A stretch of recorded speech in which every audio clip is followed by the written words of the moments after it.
Should I get started? Yeah? Cool. So hi everyone. My name is Swaine-Simon. I'm with NeurotechX. Melanie was supposed to be here as well today, but unfortunately she had to stay back in Montreal. NeurotechX, we're a non-for-profit organization which is essentially about community building and promotion around neurotechnology. And specifically the thing that I'm very much interested in is an accessible neurotechnology.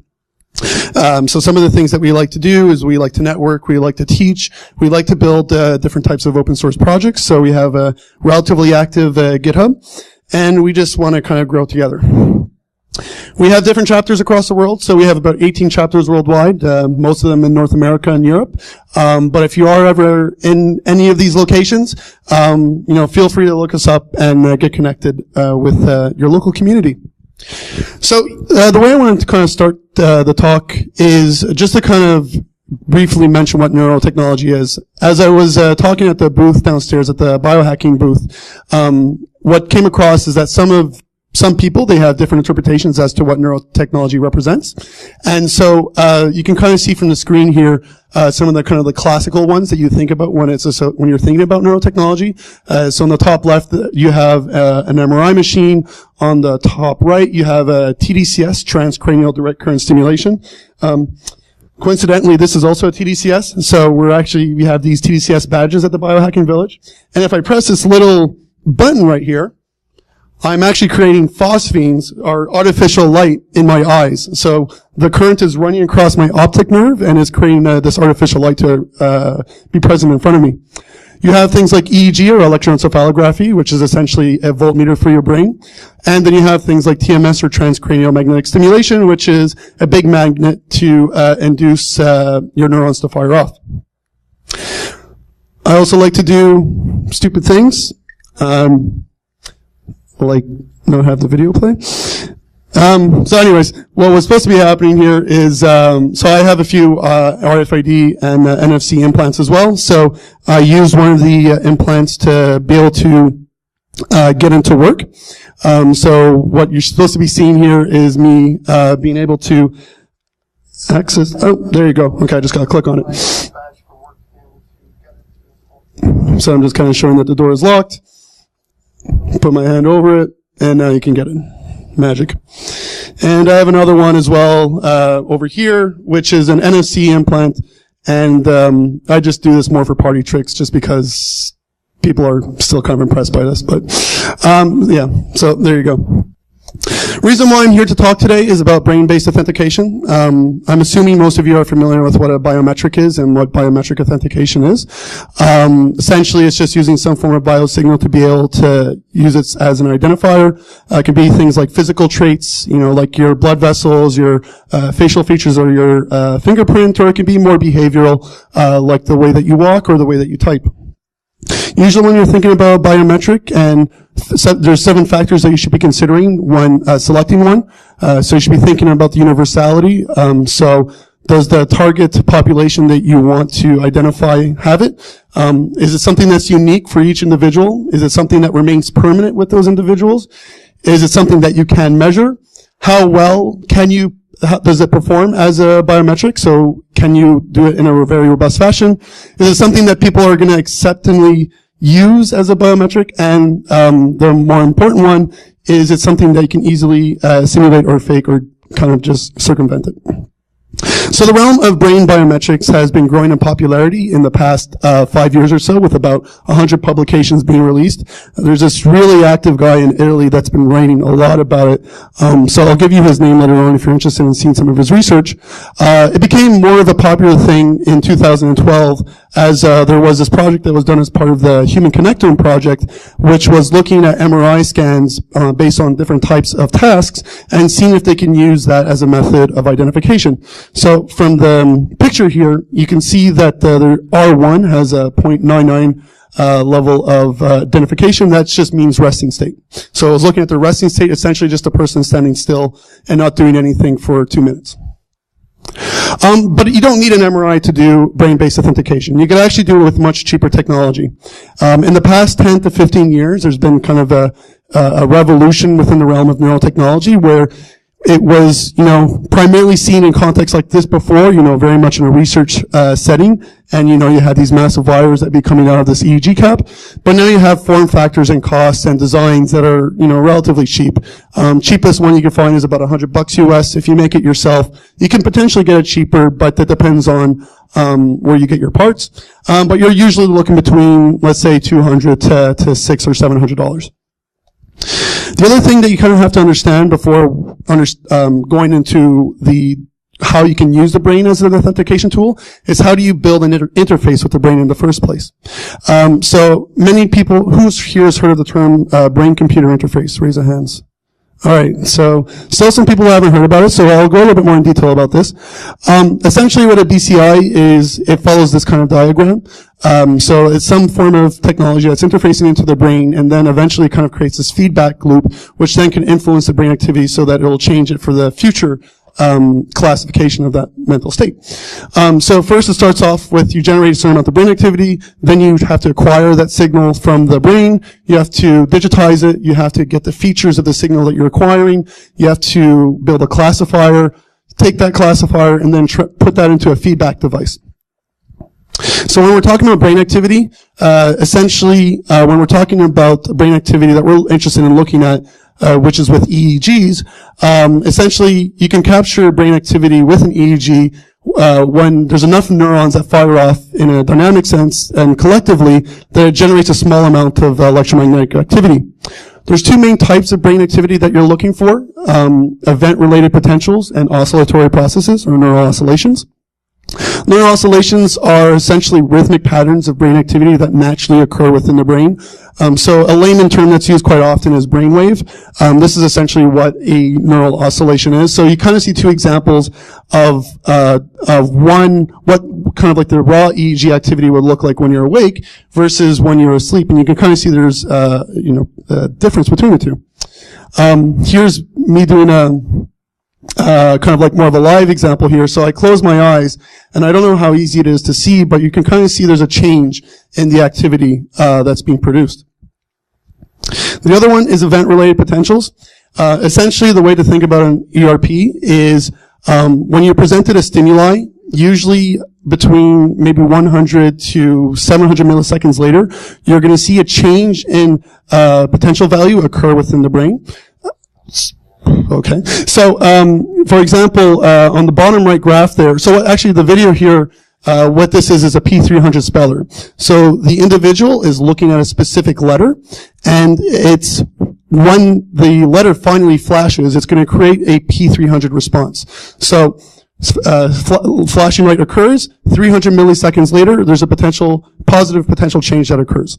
And, on the bottom right there, you can kind of see how you kind of call them. So P100, positive potential change at the 100 millisecond point. So the graph is inverted, the Y value is inverted, so it's all positive values below the x-axis. But that's the basic idea. This is kind of like another way that you can kind of visualize it. So eventually you're going to see this rapid peak. So you saw there was this, on the red line, there was just that very big peak of activity that occurred out of nowhere.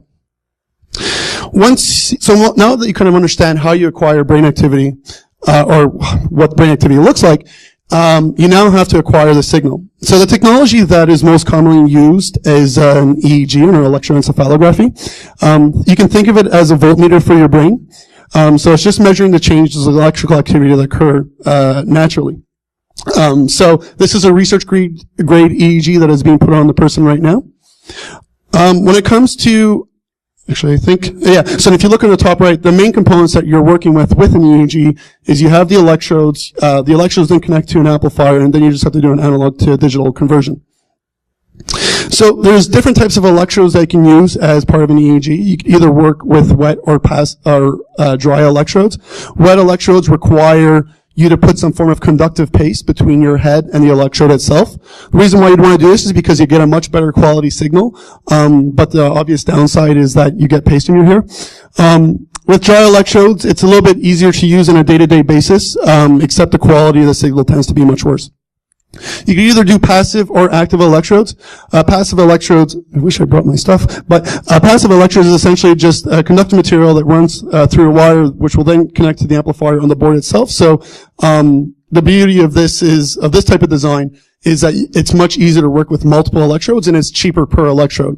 However, you can also have an active electrode where you have the amplifier directly attached to the electrode itself. However, this comes at a much bigger cost, and it's more difficult to put multiple of them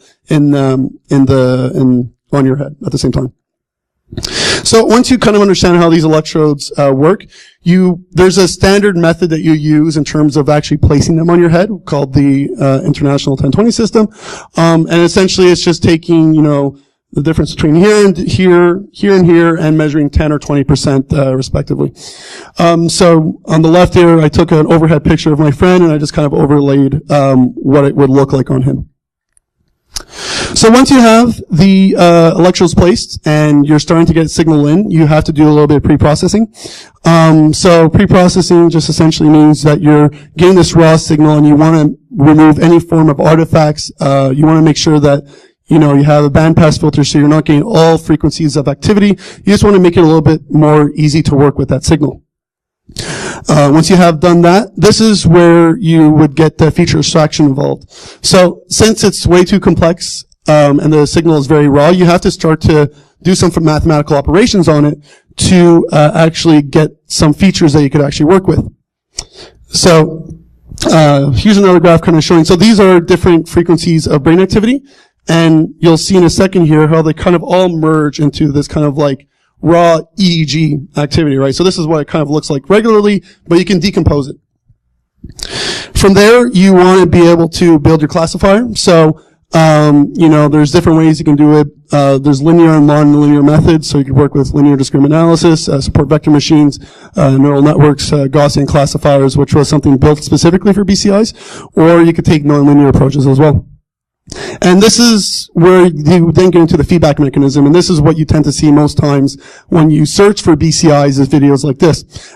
So on the left there, that is a brain-controlled drone, and this was a competition that was done at the University of Florida where they had the students race against each other by just controlling the drone to go across and try and beat the competitors. And on the right here, this is an open BCI, so it's an open source EEG that's connected to an open prosthetic. And so he's actually not using EEG activity here, he's actually using his jaw clench, but he's using it to open and close the hand. So that's the basics of what a BCI is. Well, now that you kind of understand that, what you need to then understand is how can you take this system and actually build a form of authentication with it. So I talked a little bit about ERPs and neural oscillations, and you can actually use these two different types of brain activities to build a method of authentication.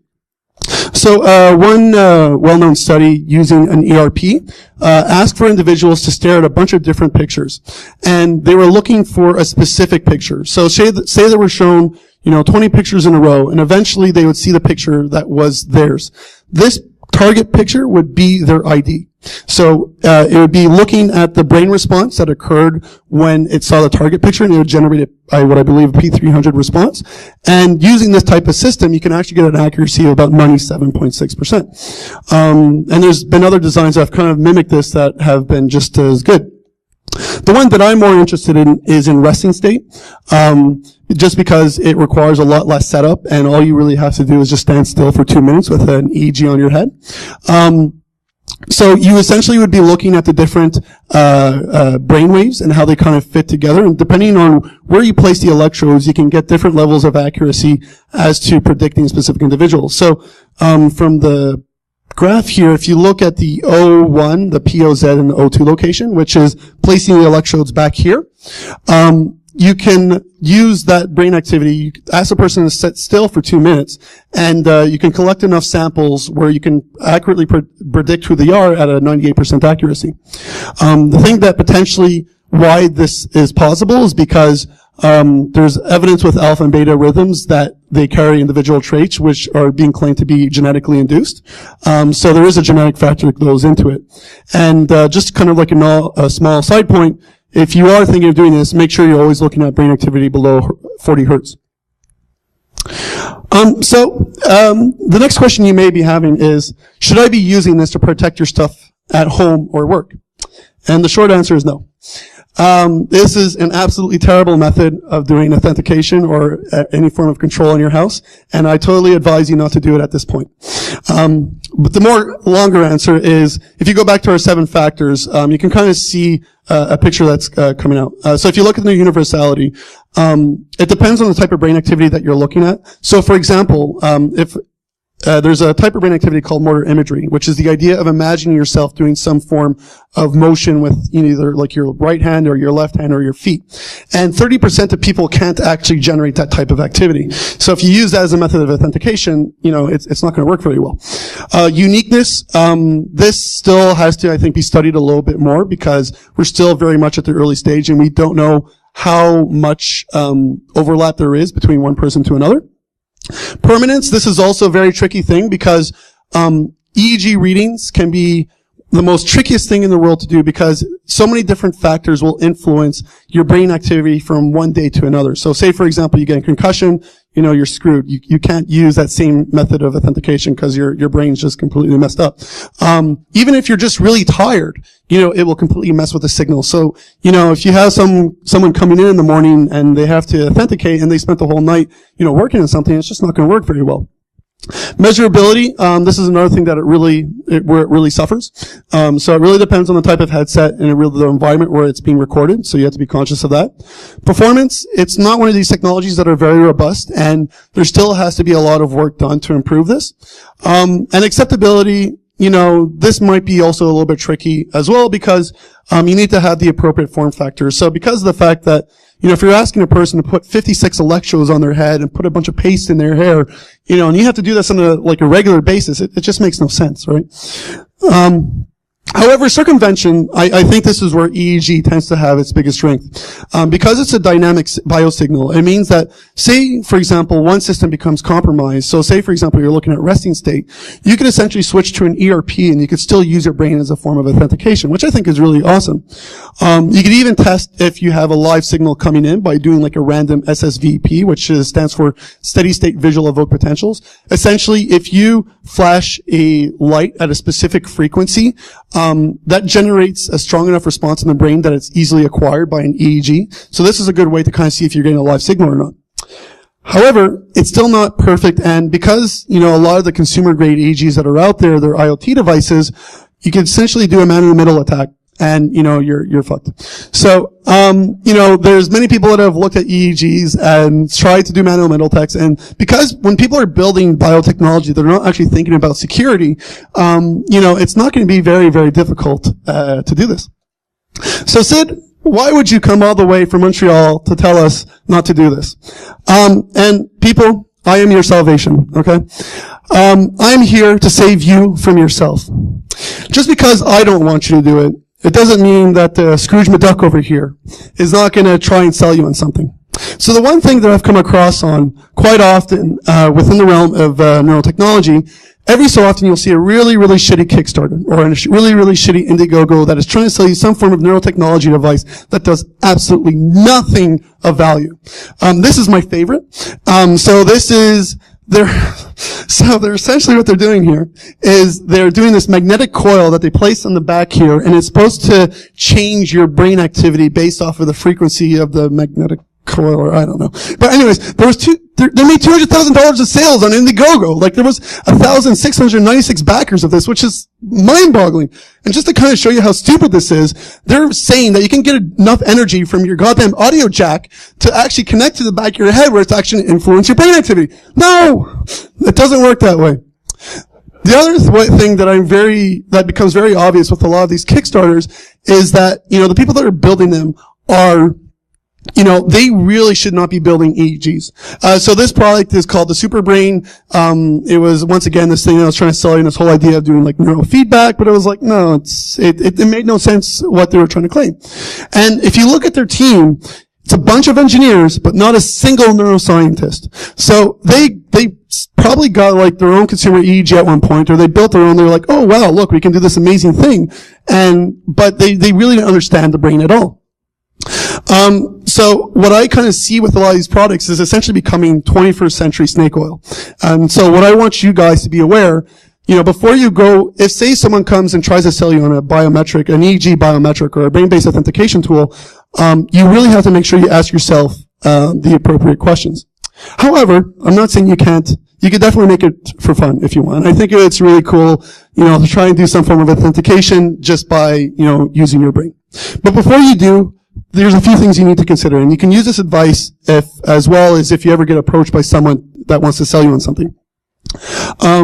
Do different multiple forms of authentication if you are going to be working with EEG. So even something as simple as with Android devices, you can kind of do like a pattern of, but they also require for you to have a PIN as well, just in case you forget your pattern of activity. So, have different levels of authentication just because we don't know how well EEG as a biometric will work in the long term. Also, a lot more field testing has to occur. It works really well potentially in a controlled environment, but if you're going out in the field, you're not going to get very good results. The other thing you have to consider is it's not going to work with populations that don't want to do it. So if you do this with a prison population or a captured population or whatever, they can just essentially not do the task that they're being told to do, and it just completely messes it up. The other thing you have to consider when it comes to anything related to neurotechnology or neuroscience is that innovation tends to be very, very slow in the field. So, if you're waiting for it to come, you may have to wait a little while. So this is Dr. Guy Rouleau. He's based out of the Montreal Neurological Institute in Montreal, and he has been pushing for open neuroscience for the past little while now. And this kind of shows to you where we stand within the realm of neuroscience. We're just at the point right now where we're creating open databases around neurodata, and it's very, very difficult. It took a long time just to get to this point. The other thing you have to consider is that if you're doing any form of experiment, if you're doing it in a research context, there's a lot of things that stop you from being able to get started right away. Working with research-grade EEG tends to have a very high cost associated with it, and you also always have to go through ethical approvals. And if you're trying to get something particular that's not very well understood, you may not get good results just because of the fact that the brain is relatively complex. The other thing you have to consider when doing any form of BCI design is that there's a lot of factors that go into doing it well. So this is some of the things that you have to be considering when designing any form of EEG system. So you got to make sure you have a good signal to noise ratio. You got to be sure that it's something that you can wear comfortably. You got to make sure that it's secure, it's safe, that the cost is relatively low, that it's fashionable, I guess, if that matters. But there's a lot of things that you really have to consider. And to kind of give you an idea of what you should be thinking of in terms related to cost, functionality tends to drop quite a lot versus usability, right? So some of the consumer grade EEGs, they look very nice and they're relatively cheap, but you can't really do much with them. The other thing you really got to understand is that you need to have a good experimental design or a good experimental protocol. And this is something that has messed me over so many times just because I didn't take the time to acquire the EEG activity properly. So reach out to people that are doing their studies in neuroscience. They're very, very nice, and most of them will like the fact that someone wants to talk to them. So go and talk to them. Never cut corners. Realize that neuroscience research does take a lot of time to do it properly.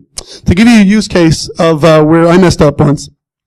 So we did one trial with Brain Authentication where we were working with known versus unknown acronyms. So based off of the ERP response that would be generated by the brain, based off of if you know an acronym versus you don't, it would create an N400 response. However, we cut a lot of corners because we were running short on time. And what happened is that we only got about 10 minutes of data when we actually needed closer to 45. We controlled everything else. We were working with research grade EEG. That device that the person is wearing is a biosemi, which is like a $100,000 machine. And we were in this massive Faraday cage, so there was no kind of electrical interference, but it still failed. So, how do you make your own? Well, there is enough parts out there right now that it makes it relatively easy to start to try and make your own. You can either go down the free option. There's more and more databases of EEG activity that are out there that you could potentially look at. The Schwartz Center for Computational Neuroscience, which is based out of San Diego, they have a list of EEG databases that exist, and you could take a look at some of those. There's some resting state data in there, and you could try and build a classifier with that. And you can either use Octave, SciPy or MNE, which is, MNE is a really, really great tool for EEG and, MEG data as well. If you're interested in looking at some of the papers, I would recommend taking a look at Patrizio Campisi's research. He's probably the most active researcher in the domain. So this is what your system will kind of look like if you so this is more of a live system. So if you actually do want to kind of acquire your own hardware and do this yourself, these are the different components that you're going to need to work with. So in the top left there under signal acquisition, that's an OpenBCI. So you just need an EEG. You're going to need a cap just to place the electrodes. You can use something as simple as like what I'm wearing right now, which is just like a standard headband to keep them in place. But you just got to make sure that there's good contact. And then you can use something like CypherCon, which is a Python library to do EEG experiments with. You can also, for feature extraction, I already mentioned a few of them. You can work with MNE, you can work with Scikit. If you do want to work with MATLAB, you can work with EEG Lab, but we're more advocates of open source. And you can also take a look at OpenVibe, which is kind of more this drag and drop interface to do EEG work with, and it's a pretty cool system. And then for the feedback, you could either work with CypherCon or OpenVibe. So some of the hardware that is available for you, you could either try to do something with the NeuroSky. There was one paper that I saw, they were working with a single electrode. So this is a single electrode system, and they were able to get a relatively good result. A more popular option is working with the Emotive. So the Emotive is a 14-channel EEG, but it tends to be a little bit more expensive. And the thing that I don't necessarily like is that they make you pay $49 a month to do 50 sessions.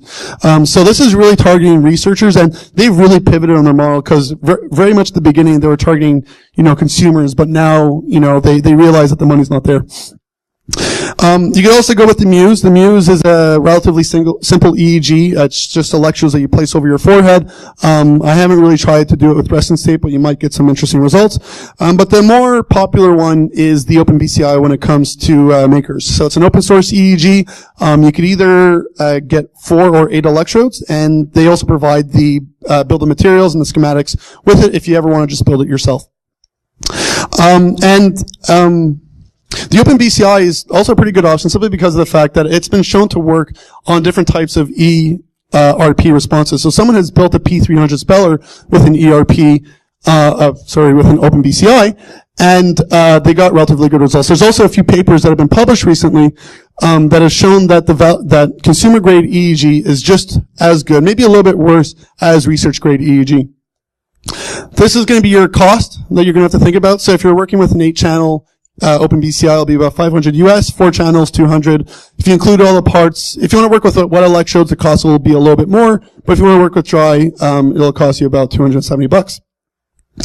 So with that, if you are interested in building your own, or if you want to have more open discussions in the domain, I invite you to, number one, check out our GitHub at github.com/neurotechx, and then we have a few projects there that might be interesting for you. The Awesome BCI is this non-exhaustive list of EEG resources or neurotechnology resources that you can learn a little bit more about that. We're currently working on Neurotech EDU, which is going to be our open education platform to actually teach you all this stuff. And you can also take a look at the friend of mine's GitHub at puzzleblocks.io. He creates open source EEG tools, or toys rather. But if you do want to join us on NeurotechX, we have a relatively active Slack group, and you can always join the EEG biometric channel. Thank you.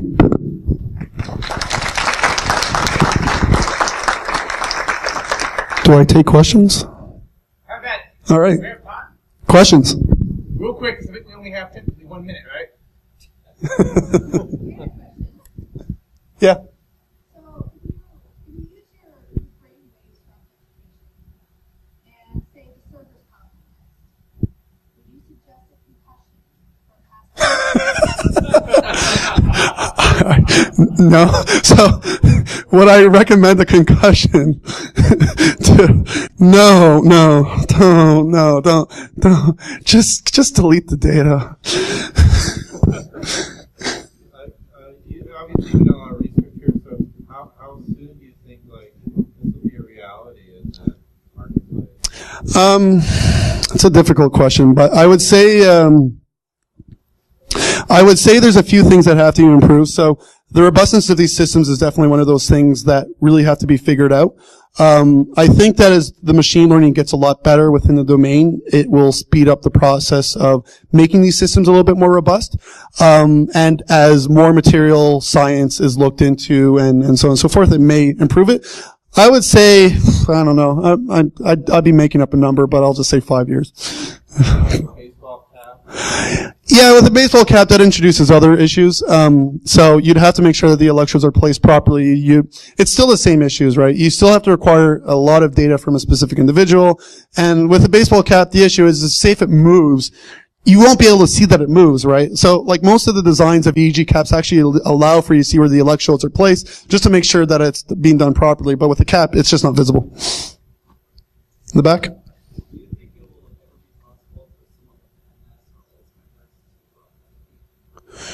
Ooh, so the question is if someone with MS or Alzheimer's could authenticate. Actually, I think that would go against the authentication. It probably would just create a lot more problems than value, but I can't say with 100% certainty. Is there a question in the back? Have you been able to induce any kind of brain states?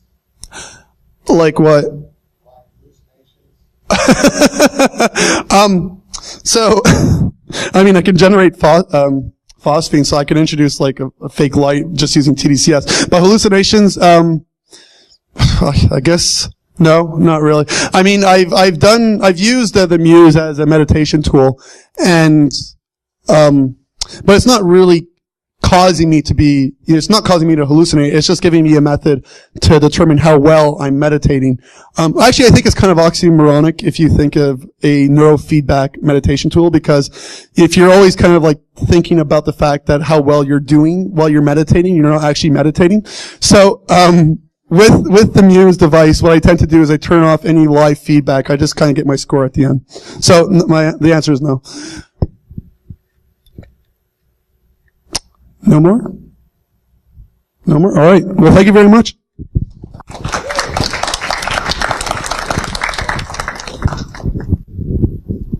I just